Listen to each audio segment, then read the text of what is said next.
Selama bertahun-tahun ini percaya kepada Tuhan, aku selalu memahami secara teori bahwa nasib serta lahir dan matinya kita semuanya ada di tangan Tuhan.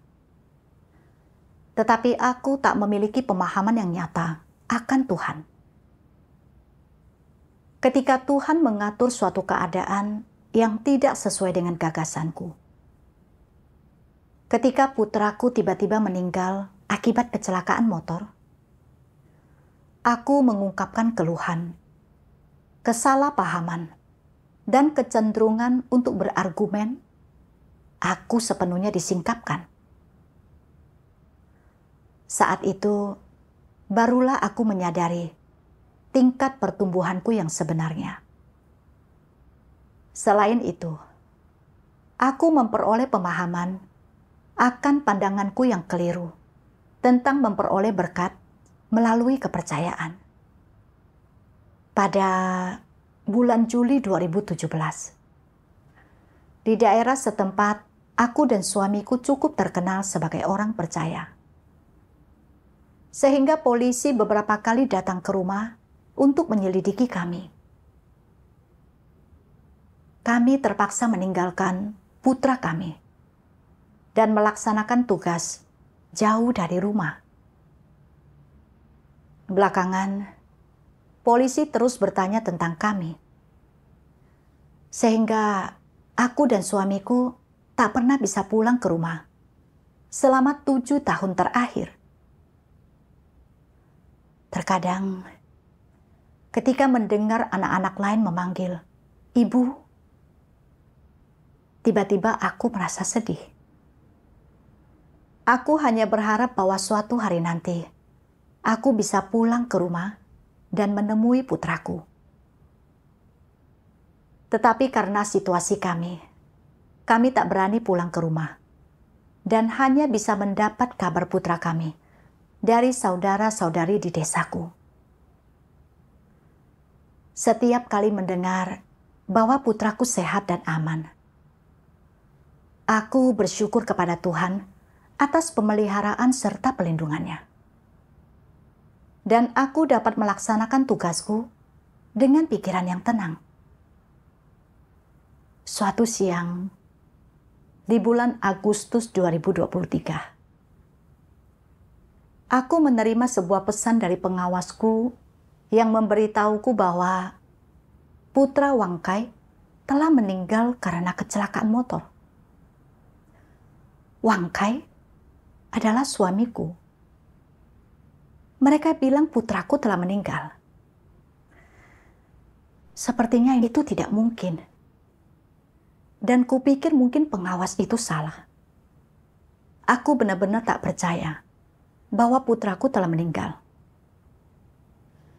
Aku menggosok mataku dan kembali membaca pesan tersebut dengan saksama. Tetapi pesan itu sudah sangat jelas. Aku pun jatuh ke lantai dan meratap sejadi-jadinya. Bagaimana mungkin hal seperti ini terjadi pada keluargaku? Kuharap aku bisa menumbuhkan sepasang sayap agar aku bisa terbang ke rumah dan melihat putraku untuk yang terakhir kalinya.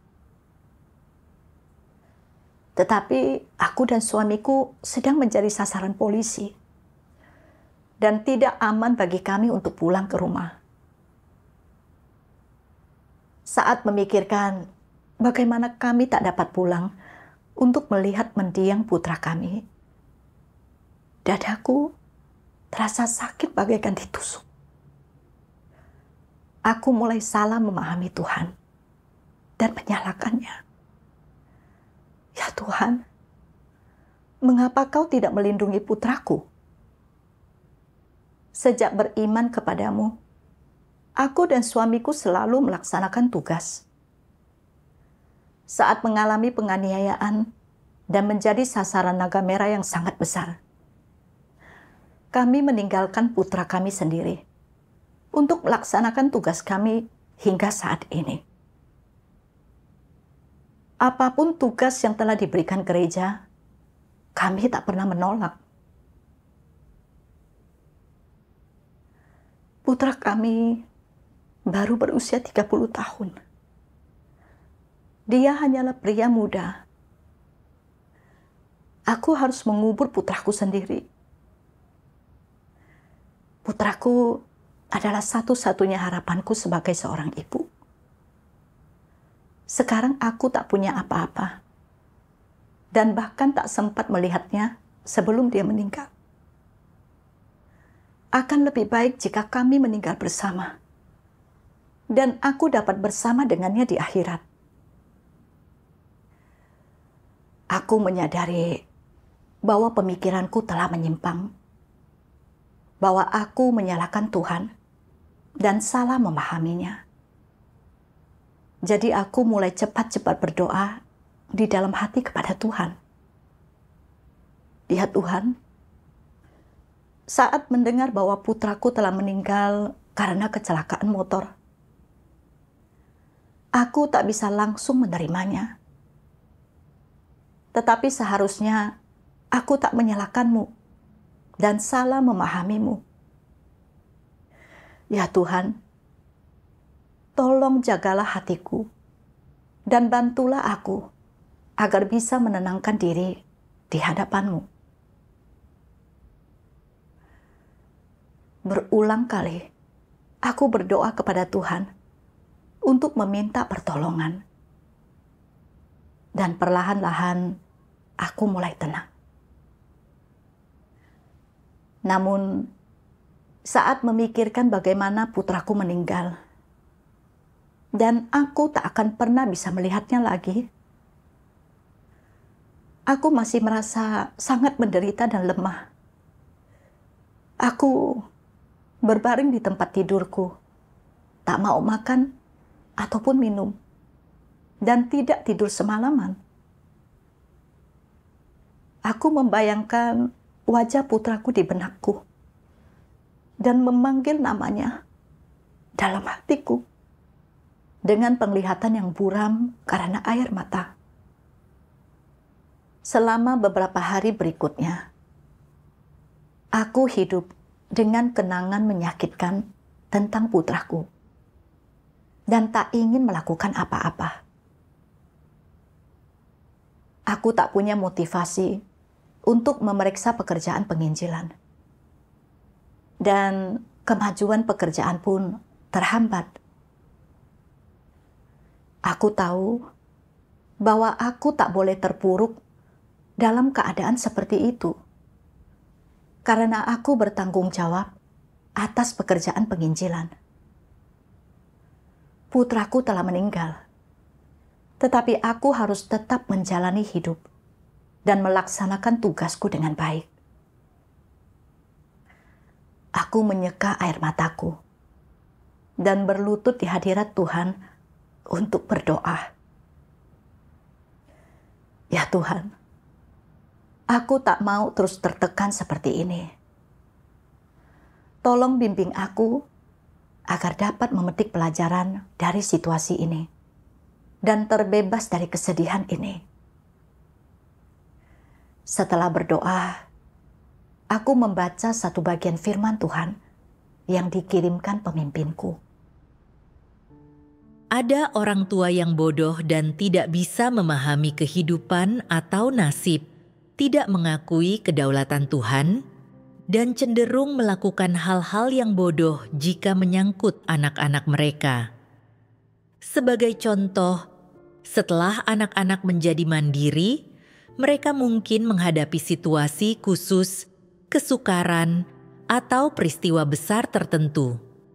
Ada yang terkena penyakit, ada yang terlibat dalam gugatan hukum, ada yang bercerai, ada yang ditipu, dan ada yang diculik, dilukai, dipukuli dengan kejam, ataupun menghadapi kematian. Bahkan ada orang-orang yang terjerumus dalam penyalahgunaan narkoba dan sebagainya. Apa yang harus dilakukan orang tua dalam situasi khusus dan penting ini? Apa reaksi khas kebanyakan orang tua? Apakah mereka melakukan hal yang seharusnya mereka lakukan sebagai makhluk ciptaan dengan identitas orang tua? Sangat jarang orang tua yang mendengar kabar seperti itu bereaksi seperti yang akan mereka lakukan jika hal itu terjadi pada orang tak dikenal. Kebanyakan orang tua begadang semalaman hingga rambut mereka beruban, kurang tidur malam demi malam, tidak nafsu makan di siang hari, memutar otak mereka, dan bahkan ada yang menangis dengan getir, hingga mata mereka memerah dan air mata mereka mengering. Mereka berdoa dengan sungguh-sungguh kepada Tuhan, agar Tuhan mempertimbangkan iman mereka dan melindungi anak-anak mereka, menunjukkan kebaikan kepada mereka, memberkati mereka, menunjukkan belas kasihan, dan menyelamatkan nyawa mereka.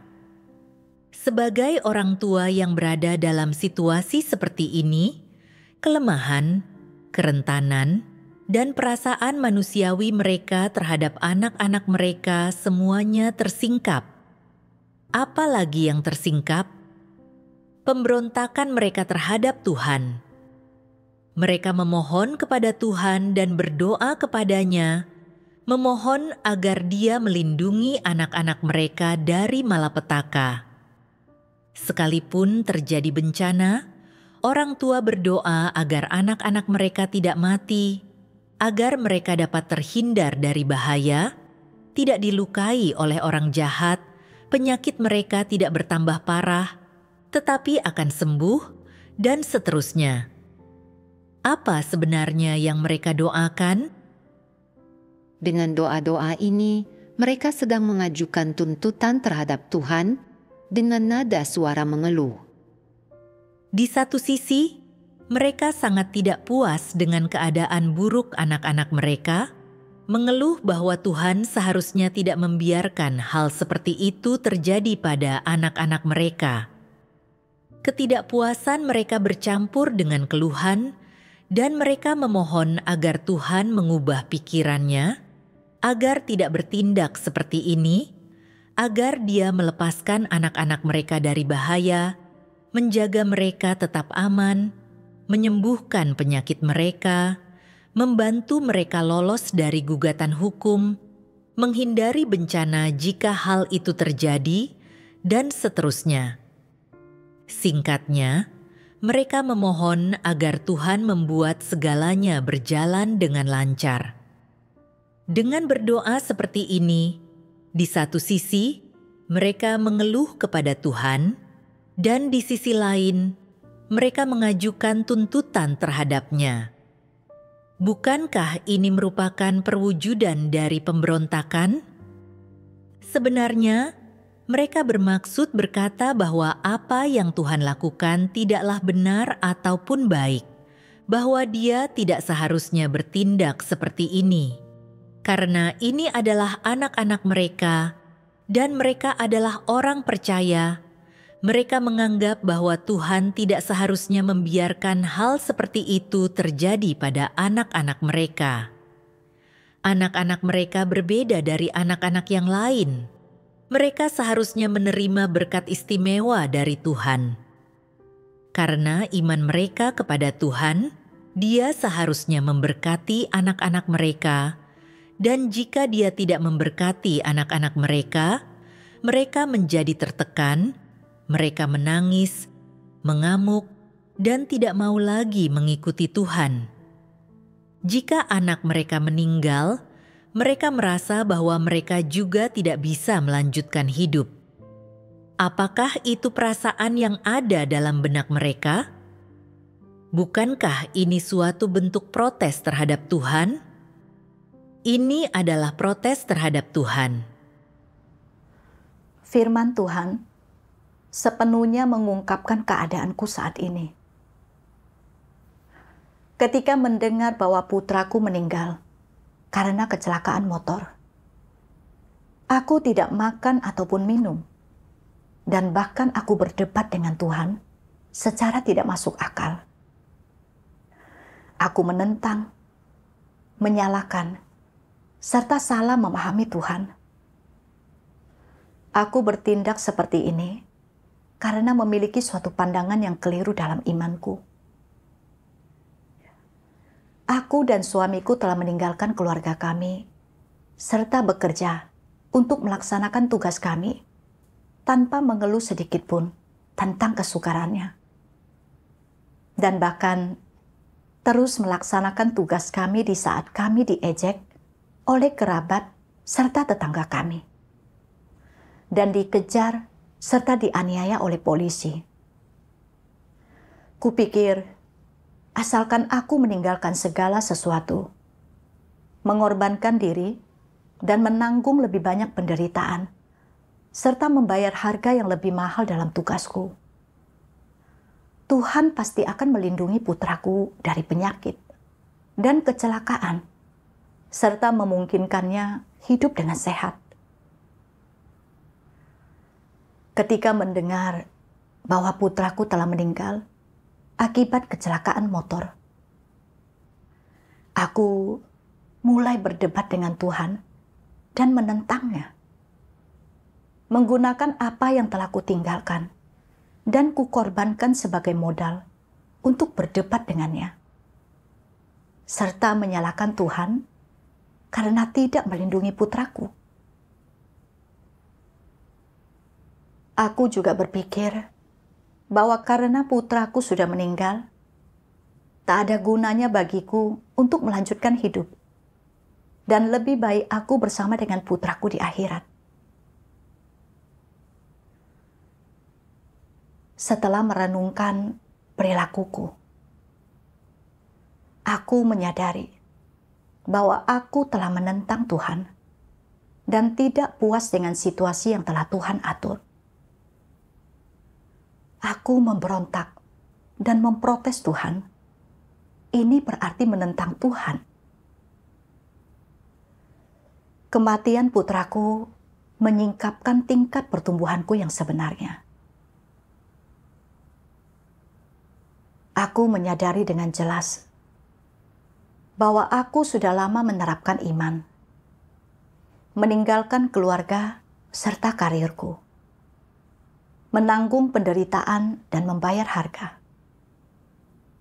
Itu semua hanyalah transaksi yang ingin kulakukan dengan Tuhan, demi mendapatkan kasih karunia dan berkat. Aku teringat akan ujian luar biasa yang telah dihadapi Ayub. Kehilangan seluruh properti serta anak-anaknya, dan menderita luka bernanah. Tetapi dia tunduk tanpa syarat kepada Tuhan, dan bahkan memuji namanya, dan tetap teguh dalam kesaksiannya tentang Tuhan. Setelah membandingkan perilakuku sendiri dengan perilaku Ayub, aku merasa malu. Aku harus berhenti menyalahkan Tuhan. Aku harus mengandalkannya agar bisa tetap teguh dalam kesaksianku dan mempermalukan iblis. Setelah itu, aku terus membaca firman Tuhan dan mulai memperoleh pemahaman tentang pandanganku yang keliru tentang kepercayaan. Tuhan yang Maha Kuasa berfirman, "Bukankah zaman kepercayaan satu orang kepada Tuhan mendatangkan berkat bagi seluruh keluarga sudah lama berlalu? Lalu, mengapa orang-orang masih berpuasa dan berdoa seperti ini, memohon tanpa tahu malu kepada Tuhan untuk melindungi dan memberkati anak-anak mereka? Mengapa mereka masih berani memprotes dan menentang Tuhan dengan berkata, 'Jika engkau tidak melakukannya seperti ini, aku akan terus berdoa, aku akan berpuasa.'" Apa yang dimaksud dengan berpuasa? Berpuasa artinya melakukan mogok makan, yang dengan kata lain adalah bertindak tanpa tahu malu dan mengamuk.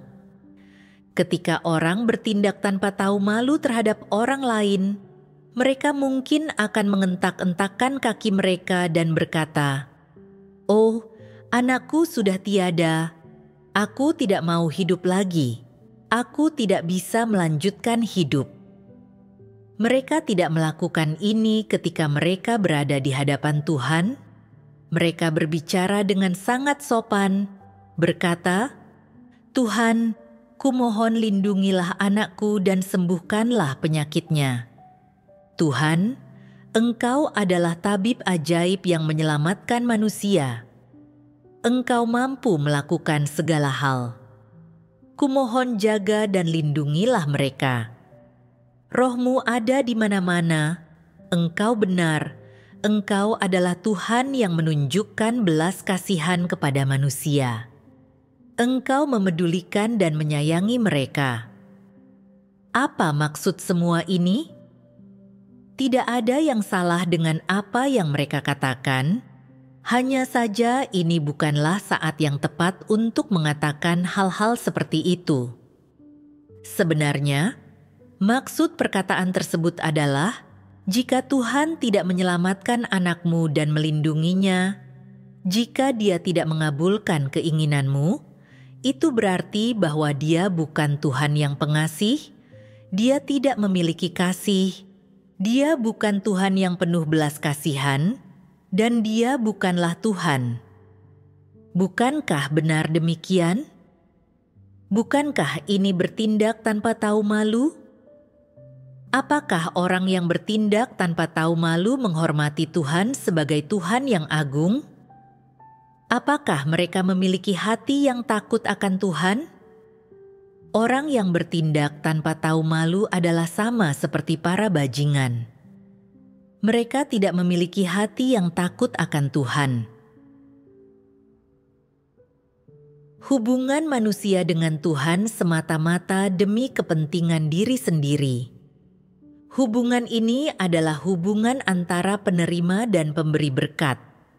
Sederhananya, hubungan ini seperti hubungan antara karyawan dan majikan. Karyawan bekerja hanya untuk menerima upah yang diberikan oleh majikannya.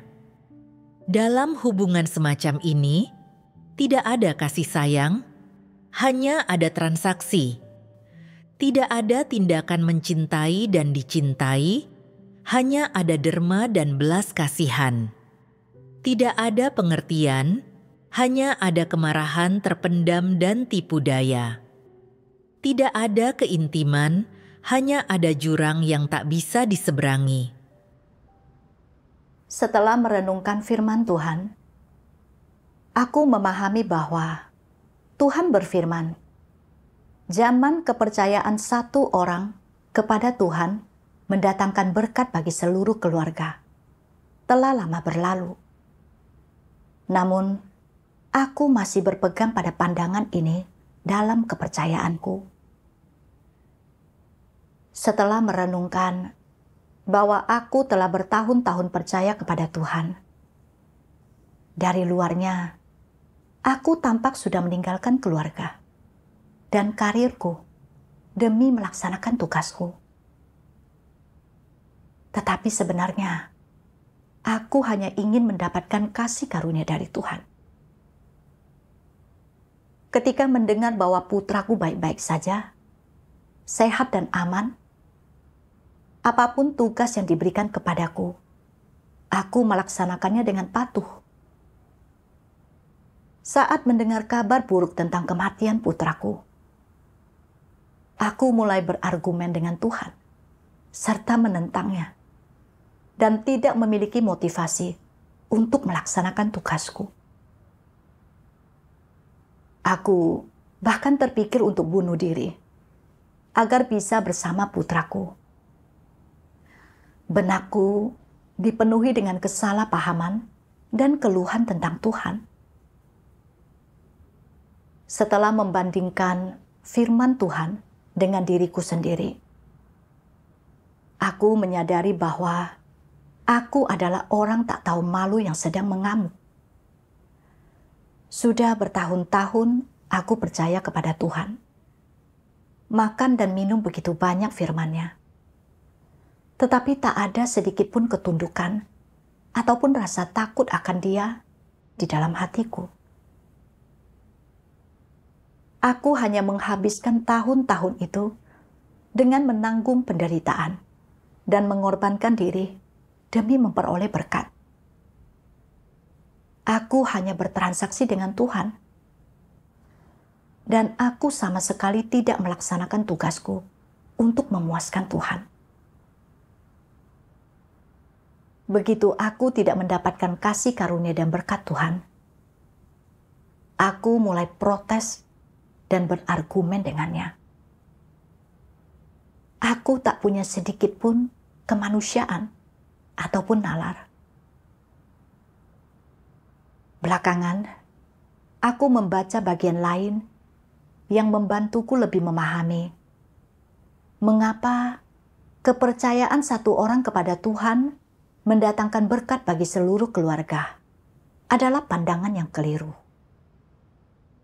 Tuhan yang Maha Kuasa berfirman, "Semua orang memiliki tempat tujuan yang sesuai. Tempat tujuan ini ditentukan berdasarkan pada esensi masing-masing orang dan sama sekali tidak ada hubungannya dengan orang lain. Perilaku jahat seorang anak tidak dapat dialihkan kepada orang tuanya, dan kebenaran seorang anak tidak dapat dibagikan kepada orang tuanya. Perilaku jahat orang tua tidak dapat dialihkan kepada anak-anaknya, dan kebenaran orang tua tidak dapat dibagikan kepada anak-anaknya. Setiap orang menanggung dosanya masing-masing, dan setiap orang menikmati berkatnya masing-masing. Tak seorang pun dapat menggantikan orang lain. Inilah keadilan." Melalui firman Tuhan, aku mulai memahami bahwa Tuhan menentukan kesudahan manusia berdasarkan esensi dan perilaku mereka secara keseluruhan. Sebagai orang percaya, melaksanakan tugas adalah tanggung jawabku, dan ini tak ada hubungannya dengan nasib serta tempat tujuan putraku. Nasib putraku tak akan berubah hanya karena aku percaya kepada Tuhan. Tuhan mengendalikan nasib semua orang, baik orang percaya maupun orang tidak percaya.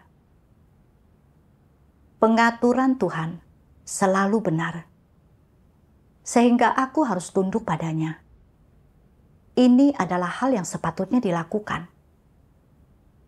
Namun, aku berpegang pada pandangan keliru, yaitu kepercayaan satu orang kepada Tuhan mendatangkan berkat bagi seluruh keluarga.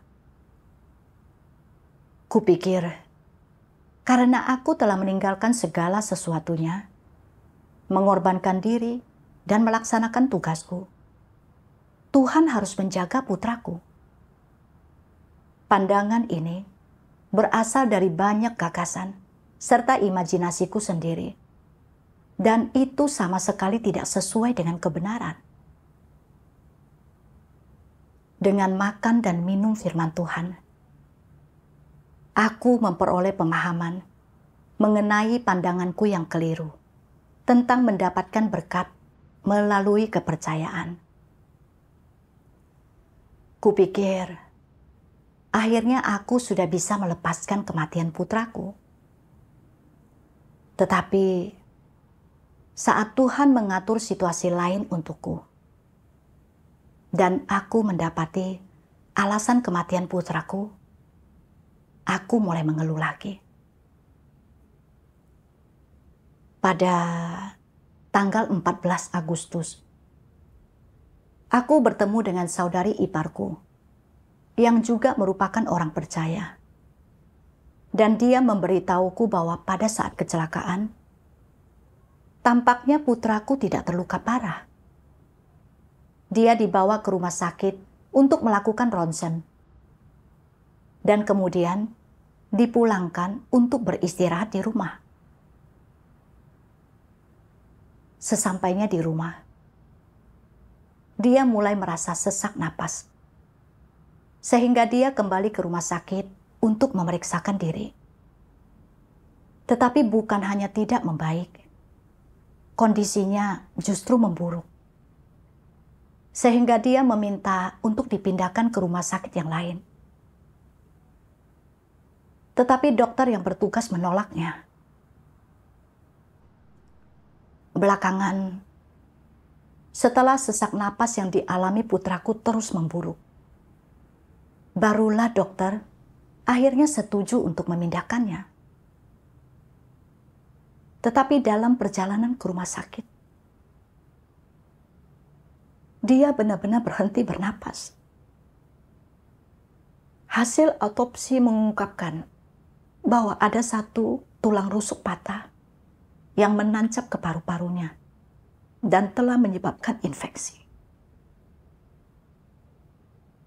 Seandainya dia dioperasi tepat waktu, mungkin dia tidak akan meninggal. Kesalahan diagnosis rumah sakit itulah yang menyebabkan kematiannya. Saat mendengar detail-detail ini, aku benar-benar terkejut dan hampir pingsan. Hatiku terasa sakit bagaikan ditusuk. Aku memeluk saudari iparku dan berurai air mata. Aku berpikir, seandainya aku dan suamiku ada di sana dan menyarankan agar dia dipindahkan tepat waktu, dia tidak akan meninggal. Saudari iparku berusaha menghiburku dan berkata, ada maksud Tuhan di balik pengalaman ini. Cobalah untuk menerima bahwa itu berasal dari Tuhan. Perkataan saudari iparku tiba-tiba membuatku menyadari bahwa aku mengeluh lagi. Aku berdoa kepada Tuhan di dalam hati, memohon kepadanya untuk menjaga hatiku dan membantuku agar dapat tunduk pada kedaulatan serta pengaturannya. Kemudian, aku teringat akan bagian firman Tuhan yang kubaca beberapa hari sebelumnya. Kedaulatan Tuhan ditetapkan dan direncanakan olehnya. Bolehkah jika engkau ingin mengubahnya? Tidak boleh. Oleh karena itu, orang tidak boleh melakukan hal-hal yang bodoh atau tidak masuk akal. Setelah merenungkan firman Tuhan, aku menyadari bahwa hidup dan mati manusia telah ditetapkan oleh Tuhan.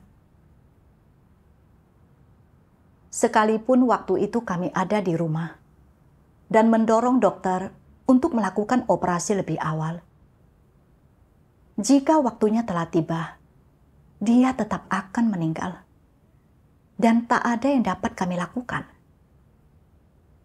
Sangat tak masuk akal bagiku untuk mengeluh kepada Tuhan. Saat menyadari hal ini, aku merasa jauh lebih tenang. Aku bersedia tunduk pada kedaulatan Tuhan dan melaksanakan tugasku dengan tenang.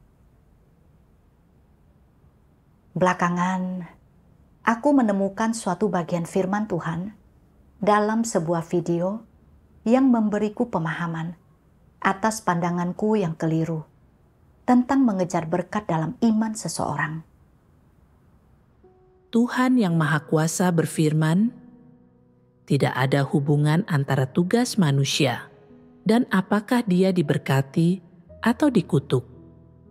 Tugas adalah apa yang manusia harus penuhi. Itu adalah panggilan surgawinya dan seharusnya tidak bergantung pada imbalan jasa, kondisi, atau nalar. Baru setelah itulah dia bisa dikatakan melakukan tugasnya. Diberkati adalah ketika orang disempurnakan dan menikmati berkat Tuhan setelah mengalami penghakiman.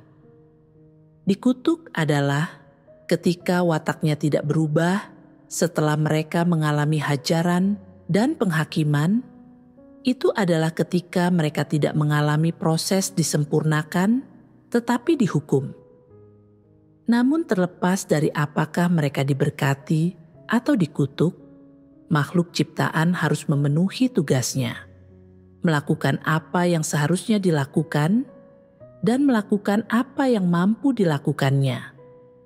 Inilah yang setidaknya harus dilakukan oleh orang yang mengejar Tuhan. Engkau tidak seharusnya melakukan tugasmu hanya untuk diberkati, dan engkau tidak seharusnya menolak untuk bertindak, karena takut dikutuk. Kuberitahukan satu hal kepadamu. Pelaksanaan tugas manusia adalah apa yang harus dia lakukan, dan jika dia tidak mampu melaksanakan tugasnya, maka ini adalah pemberontakannya. Setelah merenungkan firman Tuhan, aku menyadari bahwa melaksanakan tugas sama sekali tidak ada hubungannya dengan diberkati ataupun dikutuk. Tugas adalah amanat Tuhan kepada manusia dan merupakan tanggung jawab yang tak boleh kita abaikan. Dan tentunya harus kita semua penuhi sebagaimana mestinya. Aku adalah makhluk ciptaan, dan Tuhan telah memberiku kehidupan. Jadi aku harus melaksanakan tugasku, dan tak boleh bertransaksi dengan Tuhan menggunakan tindakanku yang telah meninggalkan segala sesuatu dan mengorbankan diri demi mendapatkan kasih karunia dan berkat. Baik orang percaya maupun orang tidak percaya, nasib setiap orang diatur dan dikendalikan oleh Tuhan. Lahir, menua, sakit dan mati. Semua itu adalah fenomena alam. Dan aku harus tunduk pada kedaulatan serta pengaturan Tuhan. Kemudian, aku membaca satu bagian lain dari firman Tuhan. Engkau mengasihi dan melindungi anak-anak-Mu. Engkau memiliki kasih sayang terhadap anak-anak-Mu. Engkau tidak mampu melepaskan mereka, jadi engkau tidak mengizinkan Tuhan melakukan apapun. Apakah ini masuk akal? Apakah ini sesuai dengan kebenaran, dengan moralitas, atau dengan kemanusiaan? Itu tidak sesuai dengan apapun, bahkan tidak sesuai dengan moralitas. Bukankah demikian? Engkau tidak sedang menyayangi anak-anak-Mu, engkau sedang melindungi mereka. Engkau berada di bawah pengaruh kasih sayang-Mu. Engkau bahkan berkata bahwa jika anak-Mu meninggal, engkau tidak mau lagi melanjutkan hidup. Karena engkau sangat tidak bertanggung jawab terhadap hidup-Mu sendiri dan tidak menghargai kehidupan yang telah Tuhan berikan kepadamu, jika engkau ingin hidup untuk anak-anak-Mu, silakan saja dan matilah bersama-sama dengan mereka. Apapun penyakit yang mereka derita, engkau seharusnya segera terjangkit penyakit yang sama dan mati bersama-sama. Atau cari saja seutas tali untuk gantung diri, bukankah itu mudah? Setelah engkau meninggal, akankah engkau dan anak-anak-Mu menjadi orang yang sama jenisnya? Akankah engkau tetap memiliki hubungan fisik yang sama? Akankah engkau tetap saling menyayangi? Kemana mereka akan pergi setelah mereka mati? Setelah mereka mati, tubuh mereka mengembuskan napas terakhir mereka, jiwa mereka pergi, dan mereka mengucapkan selamat tinggal kepadamu. Mereka tidak akan lagi mengenalimu, mereka bahkan tidak akan tinggal sedetik pun. Mereka benar-benar akan kembali ke dunia lain. Ketika mereka kembali ke dunia lain itu, engkau menangis, engkau merindukan mereka, merasa sedih serta tersiksa, dan berkata, "Oh, anakku sudah tiada, dan aku tidak akan lagi bisa bertemu dengannya." Apakah orang mati memiliki kesadaran? Mereka tidak memiliki kesadaran tentangmu, mereka tidak merindukanmu sedikit pun. Begitu mereka meninggalkan tubuh mereka, mereka segera menjadi orang ketiga, dan mereka tidak lagi memiliki hubungan denganmu. Bagaimana mereka memandangmu? Mereka berkata, "Wanita tua itu, pria tua itu, siapa yang sedang mereka tangisi?" Oh, mereka sedang menangisi mayat. Aku merasa seperti baru saja dipisahkan dari tubuh itu. Aku tidak terlalu berat sekarang, dan aku tidak lagi merasakan sakit karena penyakit. Aku bebas. Itulah yang mereka rasakan. Setelah mereka mati dan meninggalkan tubuh mereka, mereka pergi ke dunia lain dan terus ada di sana, menampakkan diri dalam wujud yang berbeda, dan mereka tidak lagi memiliki hubungan apapun denganmu. Engkau menangis dan merindukan mereka di sini, menderita demi mereka, tetapi mereka tidak merasakan apapun. Mereka tidak mengetahui apapun. Setelah bertahun-tahun, karena takdir atau kebetulan, mereka mungkin menjadi rekan kerjamu atau rekan senegaramu, atau mereka mungkin tinggal jauh darimu. Meskipun engkau semua hidup di dunia yang sama, engkau akan menjadi dua orang berbeda yang tidak memiliki hubungan di antaramu. Sekalipun ada orang-orang yang mungkin mengenali bahwa mereka adalah si itu di kehidupan sebelumnya, karena keadaan khusus atau karena sesuatu yang istimewa yang dikatakan, tetapi mereka tidak merasakan apapun saat melihatmu, dan engkau tidak merasakan apapun saat engkau melihat mereka. Sekalipun mereka adalah anakmu di kehidupan sebelumnya, engkau tidak merasakan apapun terhadap mereka sekarang. Engkau hanya memikirkan tentang anakmu yang telah meninggal. Mereka juga tidak merasakan apapun terhadapmu. Mereka memiliki orang tua mereka sendiri, keluarga mereka sendiri, dan nama marga yang berbeda. Mereka tidak memiliki hubungan denganmu. Namun, engkau masih di sana merindukan mereka. Kehilangan apakah engkau?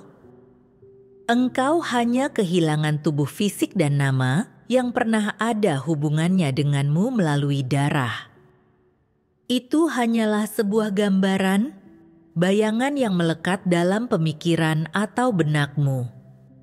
Itu tidak memiliki nilai yang nyata.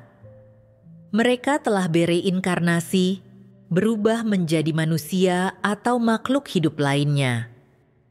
Mereka tidak ada hubungannya denganmu. Oleh karena itu, ketika ada orang tua berkata, "Jika anakku meninggal, aku pun tidak mau melanjutkan hidup," itu hanyalah kebodohan belaka. Masa hidup mereka telah mencapai akhirnya, tetapi mengapa engkau harus berhenti hidup? Mengapa engkau berbicara dengan tidak bertanggung jawab? Masa hidup mereka telah berakhir, Tuhan telah mengakhiri hidup mereka, dan mereka memiliki tugas lain. Apa urusannya bagimu? Jika engkau memiliki tugas lain, Tuhan juga akan mengakhiri hidupmu. Tetapi engkau belum memiliki tugas lain, jadi engkau harus tetap hidup. Jika Tuhan ingin engkau hidup, engkau tidak bisa mati. Entah itu menyangkut orang tua, anak-anak, sanak saudara lainnya, ataupun orang-orang yang memiliki hubungan darah dalam kehidupan mereka.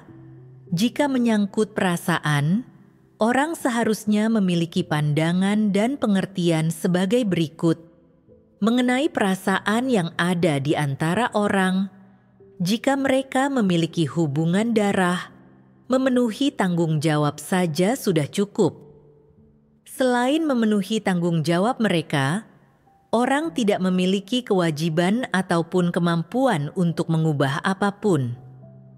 Oleh karena itu, tidaklah bertanggung jawab jika orang tua berkata, "Jika anak-anak kami sudah tiada, jika kami sebagai orang tua harus menguburkan anak-anak kami sendiri, kami tidak mau melanjutkan hidup.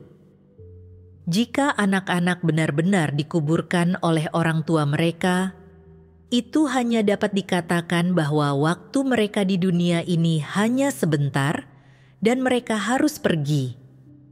Namun, orang tua mereka masih hidup, jadi mereka harus terus menjalani hidup dengan baik.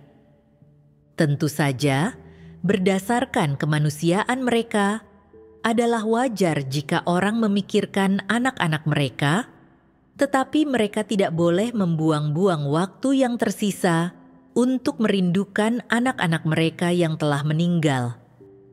Ini bodoh.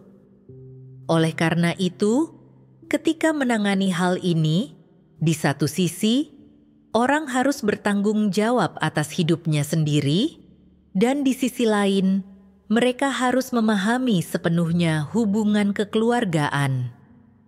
Hubungan di antara manusia sebenarnya bukanlah hubungan yang didasarkan pada ikatan darah dan daging, melainkan itu adalah hubungan antara makhluk hidup yang satu dengan makhluk hidup lain yang diciptakan oleh Tuhan. Hubungan seperti ini tidak memiliki ikatan darah dan daging. Ini hanyalah hubungan antara dua makhluk hidup yang berdiri sendiri. Jika dipikir dari sudut pandang ini, sebagai orang tua, ketika anak-anakmu mengalami nasib yang cukup malang hingga jatuh sakit atau nyawa mereka berada dalam bahaya, engkau harus menghadapi hal-hal ini dengan benar.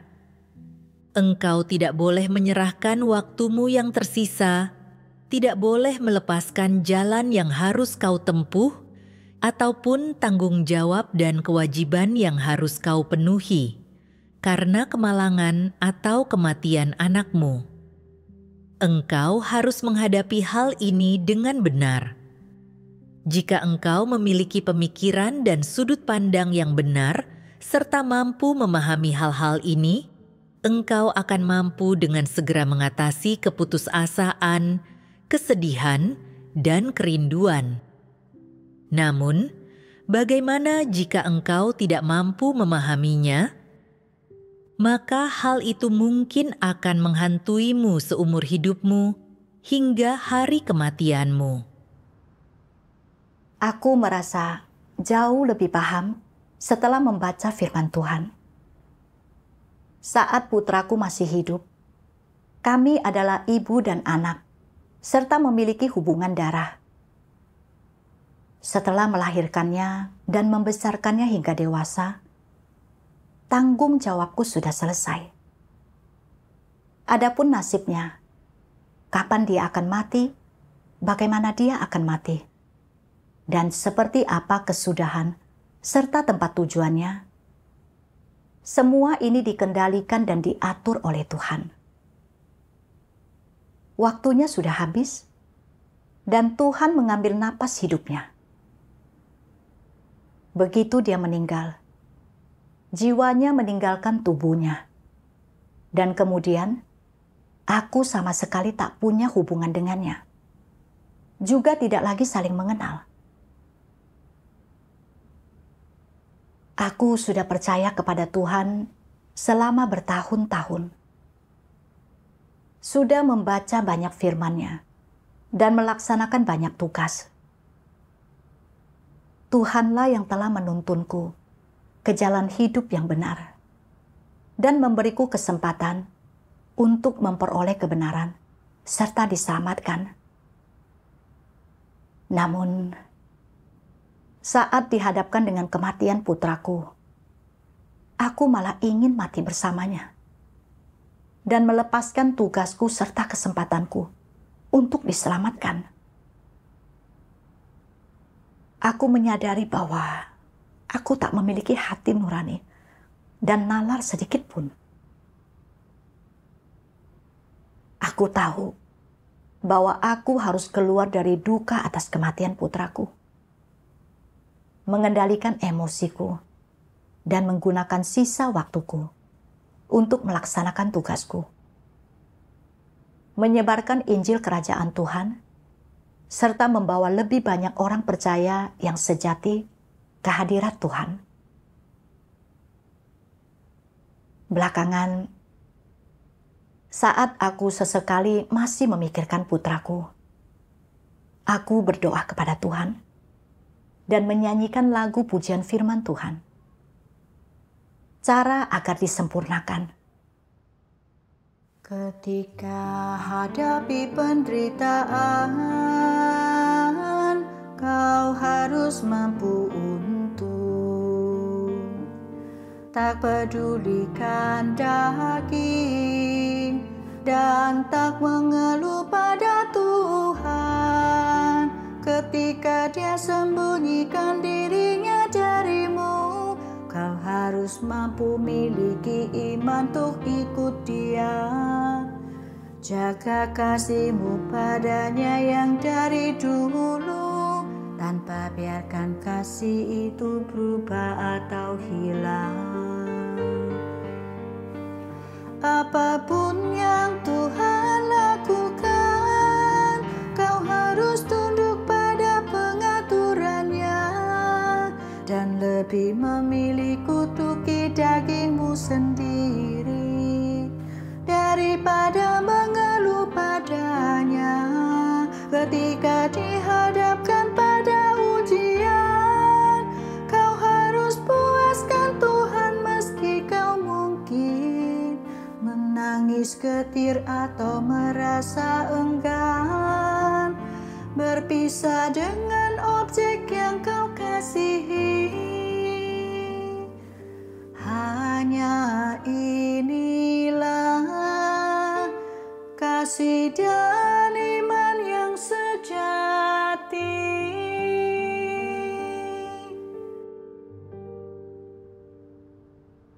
Menyanyikan lagu pujian firman Tuhan tersebut membuatku sangat tersentuh.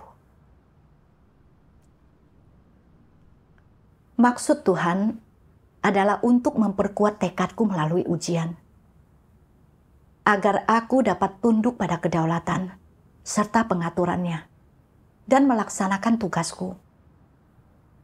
Seperti inilah kasih yang sejati kepada Tuhan. Setelah menyadari maksud Tuhan, aku menitikkan air mata karena merasa bersalah. Dan aku tak ingin terpuruk lagi dalam duka atas kematian putraku. Aku mungkin sudah kehilangan putraku, tetapi aku masih memiliki Tuhan, dukungan terhebatku. Selama pengalaman yang tak terlupakan ini, aku menderita hingga taraf tertentu, tetapi aku memperoleh pemahaman yang lebih baik tentang kedaulatan Tuhan dan mulai menyadari pandangan yang keliru tentang kepercayaan. Seandainya aku tidak disingkapkan melalui pengalaman ini, aku tak akan menyadari tingkat pertumbuhanku yang sesungguhnya, serta kerusakan dan ketidakmurnianku. Aku memperoleh semua ini melalui bimbingan firman Tuhan. Aku bersyukur kepada Tuhan dari lubuk hatiku.